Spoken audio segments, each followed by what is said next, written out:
પોરબંદર પક્ષીનગર તરીકે જાણીતું છે અને વિદેશી પક્ષીઓ મોટી સંખ્યામાં આવે છે. અહીં પક્ષીઓ માટે સેવા કાર્ય પણ કરવામાં આવે છે.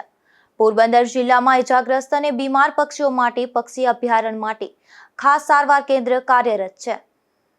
પોરબંદર શહેરના અને જળપ્લાત વિસ્તારોમાં આવેલા તે સ્થાનિક અને વિદેશી પક્ષીઓ જોવા મળે છે. મકર સંક્રાંતિના દિવસે પતંગના કાતિલ દોરાથી અનેક પક્ષીઓ ઇજાગ્રસ્ત બને છે. તે પક્ષીઓ ઉપરાંત બીમાર પક્ષીઓને જીવનદાન આપવા માટે પોરબંદર શહેરની મધ્ય આવેલા પક્ષી અભયારણ્ય સારવાર કેન્દ્ર શરૂ કરવામાં આવ્યું છે. તેમાં બીમાર અને ઇજાગ્રસ્ત પક્ષીઓને સારવાર આપવામાં આવે છે.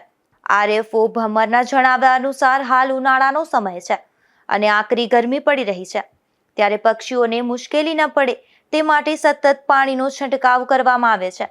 તેમજ પાણીના કુંડા પણ રાખવામાં આવ્યા છે. તેમજ ભોજનની પણ વ્યવસ્થા કરવામાં આવી છે. ઉનાળાના સમયમાં આખા દિવસમાં 3 થી 4 વખત પાણીનો છંટકાવ કરી અને વાતાવરણ ઠંડુ કરવા પણ પ્રયાસ કરવામાં આવે છે.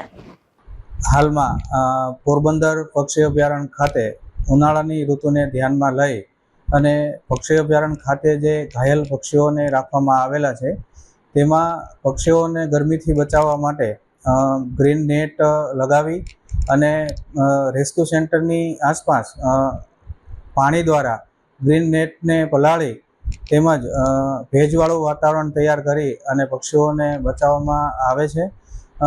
ખાસ કરીને કરુણા અભિયાન દરમિયાન જે ઘાયલ પક્ષીઓ થયા છે કે જે મુક્ત વાતાવરણમાં ઉડી શકતા નથી, તે પક્ષીઓ તેમજ વર્ષ દરમિયાન જે અલગ અલગ જગ્યાએથી રેસ્ક્યુ થઈને આવેલા પક્ષીઓને રાખવામાં આવેલા છે. જેની વાત કરીએ તો પેલિકન છે, ગ્રેટ ઇગ્રેટ છે, મધ્યોબાજ છે, મોર છે, મેના છે, એવા વિવિધ પક્ષીઓ છે. તેમજ હાલમાં પક્ષીવિદો માટે મુલાકાતીઓ માટે એક વોચ ટાવર પણ બનાવવામાં આવેલો છે, જેના દ્વારા મુલાકાતીઓ વોચ ટાવર પરથી પક્ષી અભયારણ્યમાં સુંદર વિહરતા પક્ષીઓનું અવલોકન કરી શકે છે.